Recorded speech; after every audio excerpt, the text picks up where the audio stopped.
It was an emotional night at the Saddle Dome as the Blue Jackets and the Calgary Flames honoured Johnny Gaudreau, but the Blue Jackets fell short in their attempt to win the game. We'll talk about all of that on today's Locked On Blue Jackets.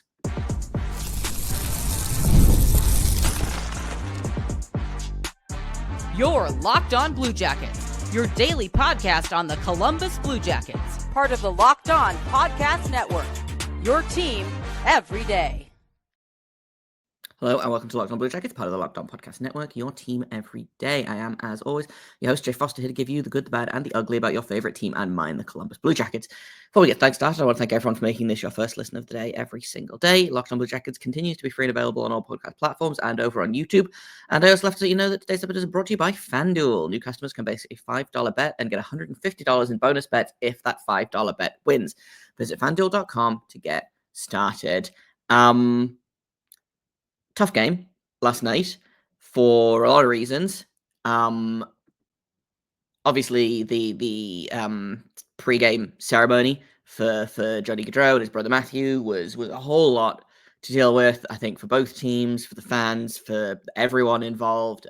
It was a really nice ceremony. It wasn't, overly drawn out or flashy or anything like that. It was just nice.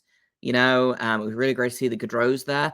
I think everyone in Calgary was really excited to see the Gaudreaus. Guy Gaudreau is a character of his own, even without, the connection to Johnny. So, it was really nice to see them. And then the game went by a lot like I kind of expected the game in Columbus to go by, where it just kind of felt kind of like neither team really wanted to be there, honestly, which is 100% understandable. I think I don't remember if I tweeted about this or if I put it on Blue Sky or what, but I don't know. If I'd had to sit through that and then go and play a whole hockey game, I'd have been like, no, I'm going to go lie down in a dark room and feel some feelings for several hours. I don't know how all of these guys, got up and played the game. And so I think it looked a lot like not a lot of them wanted to be there, which is completely fair and fine and reasonable, but it did make for a really frustrating game to watch. So I want to talk about that mostly. But I think something that someone else pointed out to me when I was, frustrated at the end of the game that was, well, think about how many times the Blue Jackets have had to do this.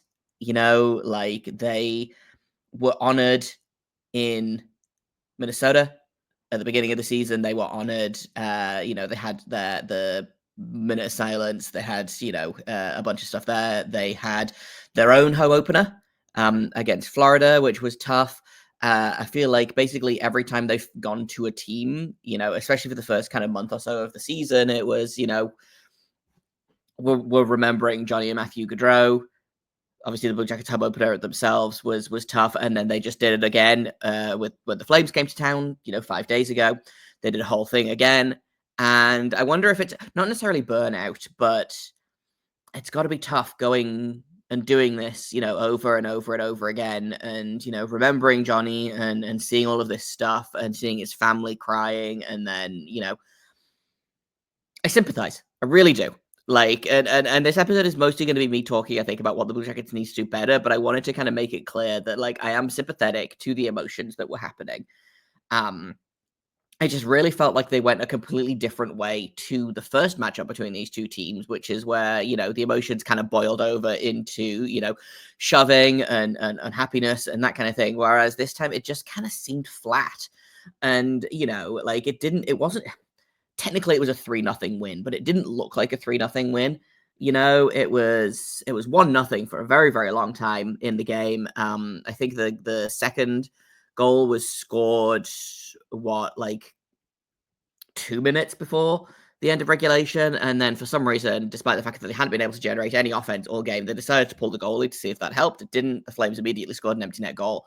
So really, it was a 2-0 win because, as we all know on this show, empty net goals don't count. Blue Jackets had a goal disallowed early, which would have kept the Werenski point streak going. It would have kept the Johnson point streak going. It would have kept the periods of hockey the Blue Jackets have scored a regulation goal in going, which that streak ended at 16. Werenski's point streak ends at 8. Johnson's point streak ends at 9. There was a whole bunch of streaks that ended tonight, which was disappointing. But Flames also had a goal disallowed. for being offside. So like it balanced out in that respect, but like it felt like a flat game. And then you look at the numbers, and there were a total of 38 shots in the entire game for both teams. Now the Blue Jackets are averaging about 30 to 32 shots a game in general. So to go from that to what do they have, 16 shots on goal? Like they had, I think, 3 total shots on goal in the second period. Like it was just wasn't good enough. Like no one hit double digits in a period in shots. Like the first period was 9-6 Calgary, the second period was 8-3 Calgary, the third period was 7-5 Columbus. Like the highest number of individual team shots was 9 in the first period by Calgary. Like, and then you look at the individual shots. Like Zach Werenski had 4 shots on goal. Cole Sillinger had 2 shots on goal, and then every other Blue Jacket had either 1 or 0. Similar story for the Flames. Blake Coleman had 3 shots on goal. And Pospisil had 3. Nazem Kadri had 3. Kevin Ball had 3. And Mackenzie Weegar had 3. And everyone else had either 1 or nothing. So like it was a really, really low event game. Even when you look into the advanced stats of it all, like the Corsi there was 63 shot attempts for the Flames, 48 for the Blue Jackets. So I mean, there was a lot of like attempted offense being generated.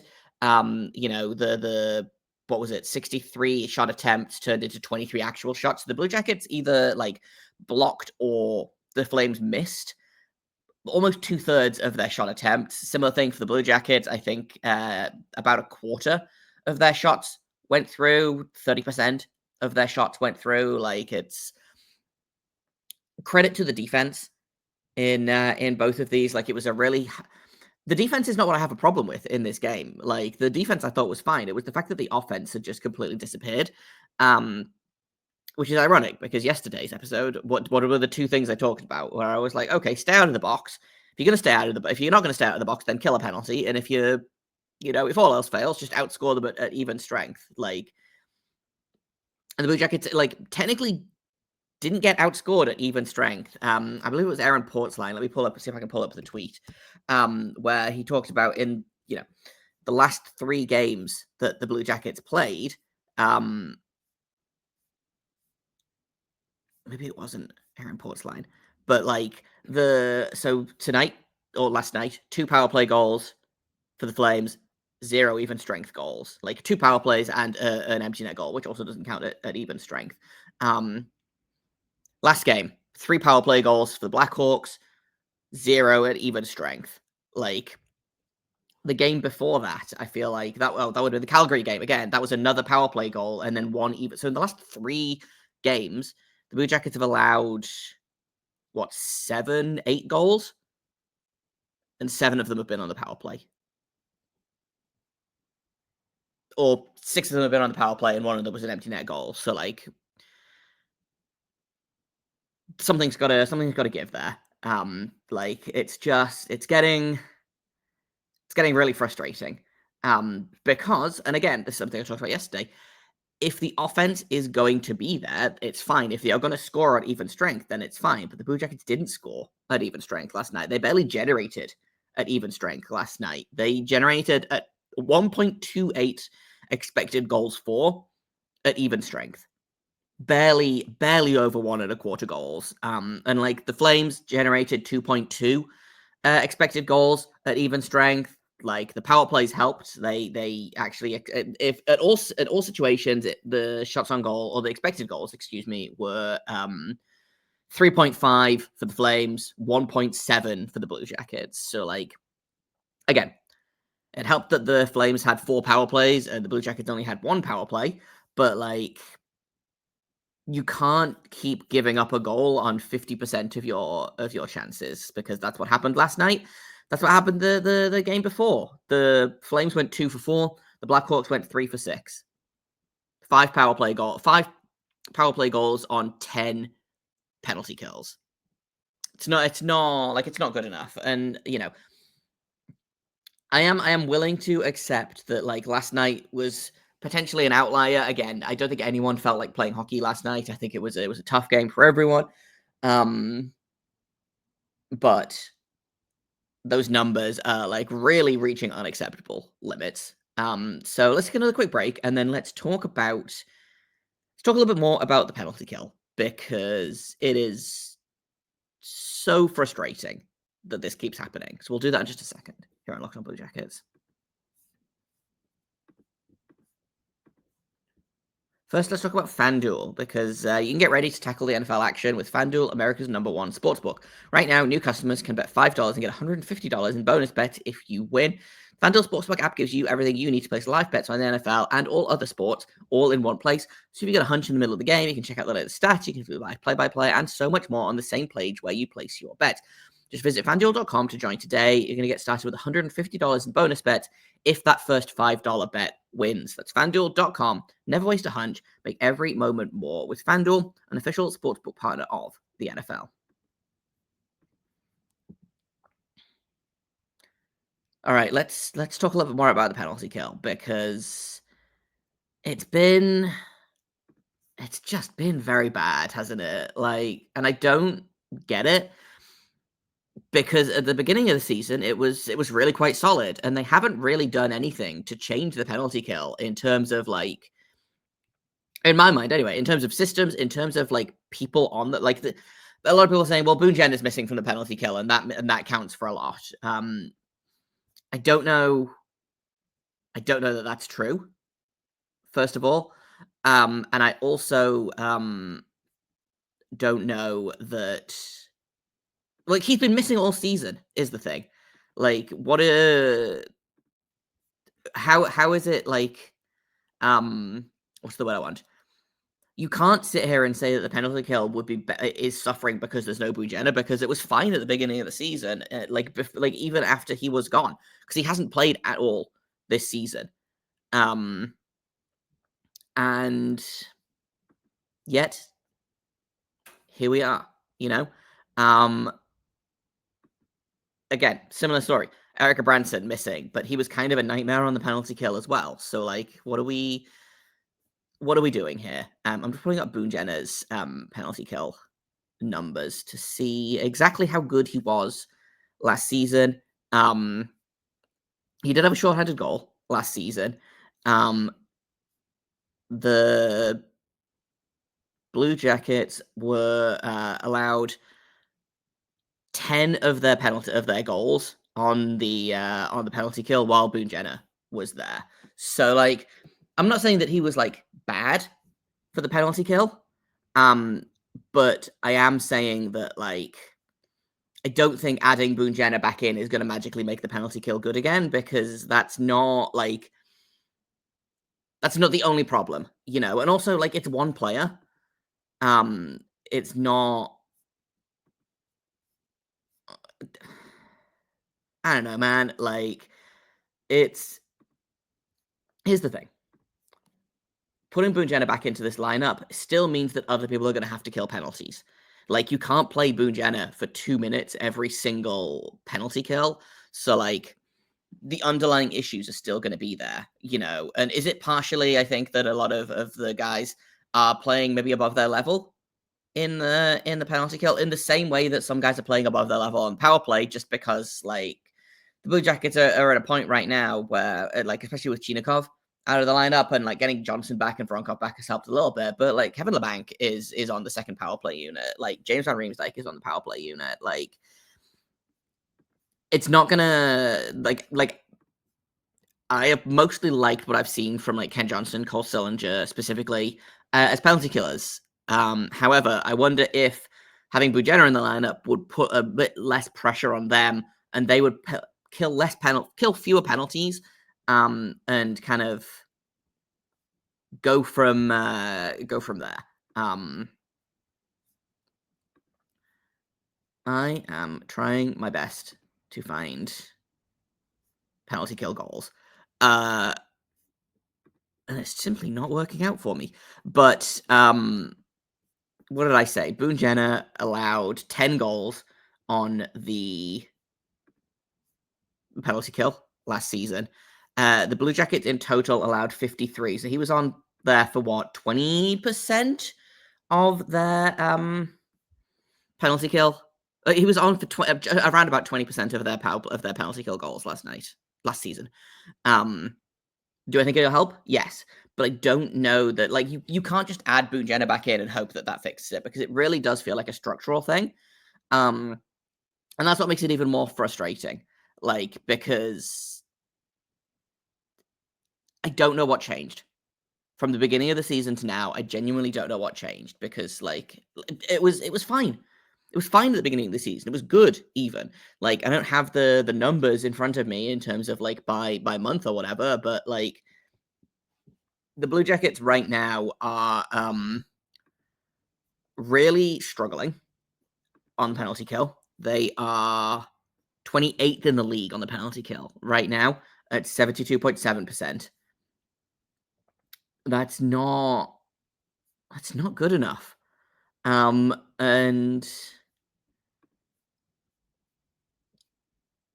the only way that you get better is start killing some damn penalties. But how do you do that if the systems aren't in place? And it's frustrating, because the defensive systems have improved so much under Everson that I am really curious about, like, who's running the defense, who's running the penalty kill, who's running the power play, who's running the offense, and I know that it's not really, there's not one person that's in charge of all of these things, but I would be really interested to know, like, who is mostly in charge of the penalty kill versus who is in charge of the defense right now. I believe that Dean Everson has, I think, 3 or 4 associate coaches. Two of whom were here before, Steve McCarthy and Jared Ball, and then he added Mike Haviland and I want to say Scott Ford is the guy's name. I might be making that up, from Milwaukee. Like, I don't know who of those guys is running the penalty kill, but, like, I think something's got to change here, and it's easy to blame it on the goaltending, and it's easy to blame it on, the refs giving the Blue Jackets penalties when they don't deserve them, but, like, fine. It doesn't matter if the penalty's deserved or not. Like, you still got to kill the thing. Like, there's no like extra bonus points if you kill a penalty that you didn't deserve. Or there's no, like, oh, well, this goal counts less because the penalty was fake in the first place.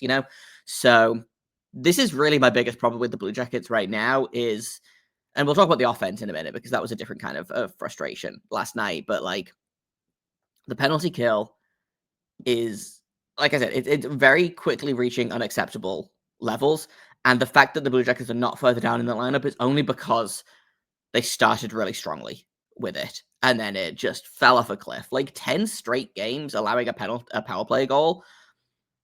6 of your last 8 goals allowed have been on the penalty kill in 3 games. Like, averaging 2 power play goals against a game over the last 3 games is unacceptable. Like, this is not like a problem. This is not a specific to last night problem. This is just like this is an ongoing problem that has been getting worse and worse and worse. And it's getting to the point where I'm, like, just assuming that every penalty they take is going to result in a power play goal, because that's about where we're at, And it's not quite where we're at, but it's close enough. And it's so frustrating to watch.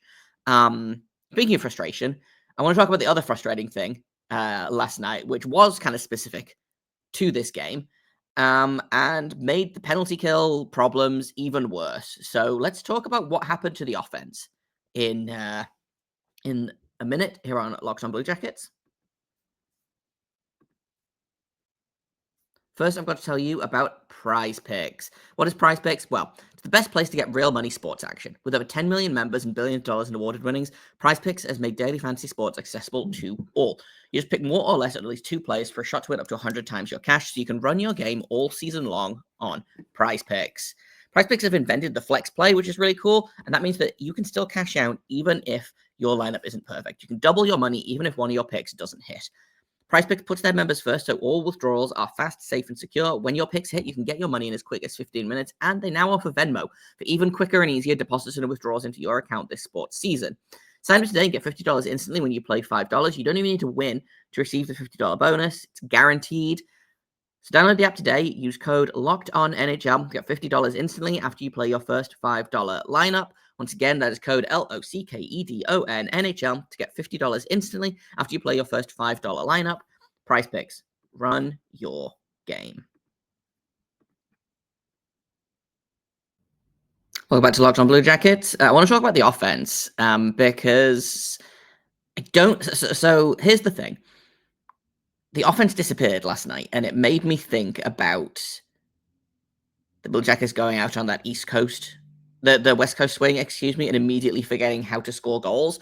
Not for lack of trying. Like their first goal out west last time, their first game out west last time, sorry, was the Sharks game where they put 49 shots on goal, and Vitek Vanacek just to turn his Dominic Hasek about it. This time, a very, very different game. They still couldn't get any offense, but like 16 shots on goal is very different to 49 shots on goal. Like, and credit to Dan Vladar for his shutout. But like, I realized that this Blue Jackets team is really, it's so different from home and away. Like, if you look at the standings, their home record right now is 8-3-1. They've only lost 4 games at home this season. Their away record is 3-7-2. Again, night and day. What's that? 3 wins, 9 losses away, 8 wins, 4 losses at home. Basically, the complete opposite. And then I went and I looked up their goal differential. So they're sitting on a 0 goal differential at the minute, so they're basically breaking even. They are minus 14 on the road and plus 14 at home. Split exactly down the middle. Like, they are just scoring so many goals at home, and they're scoring basically none on the road. And that is just so friggin' frustrating for so many reasons. But I don't understand why they go on the road and they immediately forget how to score goals. And like, that's not 100%. Like, they don't always forget to score on the road, and they don't always know how to score at home. So like, they lost at home 6-2 to the Winnipeg Jets. They won on the road in Boston 5-1. Like, there are outliers here. They just beat Chicago 6-3 on the road. Like, but it looks like a completely different team home and away, and I'm fascinated by why this is, because like, that's gonna be the case for like, teams will always play better at home than they will away, like almost exclusively, you know. Like, I'm looking at teams at like similar points in the standings though, and like New York is 4-5-2 at home and 5-5-5 on the road. Like, they're basically equally good or bad on the road or at home. The Blue Jackets are really the only team that have such an aggressive like swing. Utah is actually better away than at home, which I think is interesting. I do wonder if that's something to do with like their new arena, maybe. I don't know.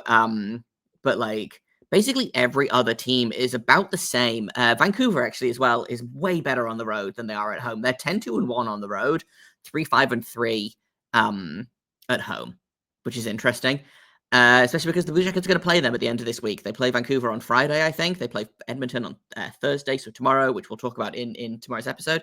Again, Edmonton, they're 5-6-1 at home and 8-4-1 on the road. So again, slightly better away than they are at home, which is interesting. I don't know how, and again, this is a problem that I'm like, well, how do you fix this? How do you figure out how to score in places that aren't nationwide? Because like, here's the thing. You play 50% of your games away from nationwide. And like, the Blue Jackets are on pace for like a really, really good at home record. So I think they're on pace for like, what, like 30 wins at home, give or take. No, that can't be right. 25 to 30 wins, let's say. Again, I can't do math on the fly. At home. But they're on pace for like 12 wins away. And like, in fairness, that gives you 42 wins, which is, you know, about 500, which is where this team is hovering at the minute. So like, that makes sense, but you have to figure out how to win on the road. You just do. I don't know what the answer is here. But I was interested to know, or I was interested to find out that they are such a night and day team, and like literally plus 14 at home, minus 14 away for an even goal differential. So like again, this team is very kind of average if you take everything into account. Again, so good at home, not very good away. Good at scoring goals, not so good at not allowing goals. Goaltending has been, again, average, which I didn't talk about the goaltending in this game, but like I thought Elvis Muslikins was fine. What did he make? He made 20 of 22 saves, I think, which is good for a 905, which I don't know if that's brought his number up to plus 900 yet. No, he's sitting at an 894 on the season right now. But again, he's had three after three not very good games against Montreal, Carolina, and Tampa Bay. He's kind of rebounded, and he was very good against Calgary the first night. He's fine against Chicago on Sunday, and he was good against Calgary last night. So again, I'm not willing to put the goaltending. Like, does he need to make a save on the on the penalty kill? Yeah, sure, but like, it's not just goaltending is the issue in the penalty kill. You know, like and it feels dishonest to suggest that they just need to be better at goaltending, because the goaltending has been average, which quite frankly is all I wanted from this season. Is I wanted average goaltending, and that's mostly what I'm getting. So, you know, I'll take it. I would have the goal ended up being disallowed. Actually, I would have wanted him to have back anyway. So I guess it good that it did, but like that felt like a weak goal to allow. The first power play goal, I believe he was screened, which is always difficult. And then the second power play goal, I believe, was tipped directly in front of him. Or it was again screened. I couldn't. I don't remember if it was deflected in front of him, or if again he was just like massively screened by whoever was standing in front of him. But this team is average. That being said, I think at the beginning of the season, if people had said, "Oh, what do you expect the Blue Jackets to be?" I don't think a lot of people would have been like, "Oh, yeah, they're going to be average." You know, average is fine for where this team is right now. I will take average. You know, in terms of points percentage, they're just out of a. If they'd won last night, they would have been in that second wild card spot. They're currently 2 points out of it. And they have games. They have a game 3 games in hand over Pittsburgh, who are 1 point ahead of them. Tampa has a game in hand over them. They're 1 point ahead as well. So Philadelphia currently occupying that second wildcard spot, 27 points in 25 games. Below them is Tampa with 26 points in 23, and Pittsburgh with 26 points in 27.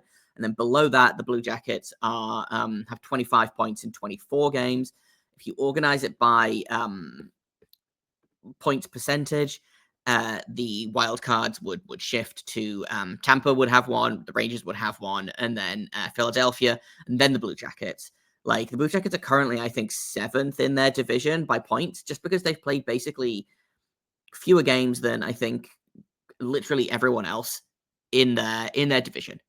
Like, they've played 24, so have the Rangers. Washington's played 25, Carolina's played 25, Philadelphia's played 25, New York's played 26, the Islanders, have played 26, Pittsburgh's played 27, the Devils have played 28, and then Blue Jackets and the Rangers are sitting there at 24 games each. Like, they've played fewer games than basically everyone else in their division, so, like, if you organize by points percentage, they're in a much better place, but if you organize it just by points, they're 7th in the division. So, the other thing as well is that the Metro is stupid. 6 of their 8 teams are above 500 right now, versus the Atlantic, which again, if you organize by points percentage, is 4 teams are above 500, and then 4 teams are below 8th place in the Metro. So, like, again, Metro division, stupid. Probably going to have 5 playoff teams in it again this year. Or, I don't think they had 5 playoff teams last year, but they were, like, real close to it. But, anyway. Metro, stupid. Blue Jackets, hanging on. They are average, and I am fine with them being average, you know? And I think the thing that frustrates me about last night as well, I think is, and I don't know if this was something I talked about if I've talked about this on the show, or if I've just thought about talking about it, but, like, the Blue Jackets have started to like garner expectations from me anyway. I don't know if this is true for everyone else, but like you watch them play and I'm like, oh, I expect them to win this game. So when they don't, it's annoying and frustrating. Whereas last season, it was frustrating because they played terribly and then lost, you know? And I was mad about it because the team was underperforming. This year, the team is probably overperforming a little bit, and I'm still, you know, when they do lose games, that's a different kind of frustration, you know, but they really are. They're still playing with house money here. They're still doing way better than anyone expected them to be. You know, I still think about all of those tweets that were like, wow, they might be worse than the expansion era Capitals, who won, what, like 7 games total. The Blue Jackets are already up to 11 wins on the season. They're 11-13 as a record, which is fine, you know? Again, it's average. And they are outscoring a lot of their divisional opponents. So they've scored more goals than the Rangers, the Flyers, the Penguins, and the Islanders. They are, again, allowing a few too many goals, but we'll see. If they fix the penalty kill, like I would love to know what the goal differential is like for just even strength. Because I feel like the Blue Jackets are winning that matchup handily every time. It's just that the penalty kill is so goddamn bad that it's sinking them, basically. That's kind of all I've got for today. Tomorrow we'll take a look at the Oilers, who the Blue Jackets are in Edmonton tomorrow night. So we'll look at that matchup. Connor McDavid and his friends. Now, the Blue Jackets did injure Connor McDavid last time, so they might have to do something about that. No, I'm not saying that they should do something as in, like, injure him again, but I do think that there will probably be some kind of retribution coming the way of the Blue Jackets for injuring Connor McDavid last time, just because that's how hockey works, I guess. But we'll talk about that. We'll take a look at how these teams match up against each other. We'll probably complain about the penalty kill some more. Who can say? And until then, though, thank you for listening, making this your first listen of the day every single day. Locked on Blue Jackets is free and available on all podcast platforms, YouTube, and wherever you care to find us. I have been on Twitter at _Jacob Foster, JKOBFORSTER. I'm on Blue Sky without the underscore, and the show is on Twitter at LO_Blue Jackets, and soon to be on Blue Sky. Thank you once again for listening, and until tomorrow, make sure you stay locked on.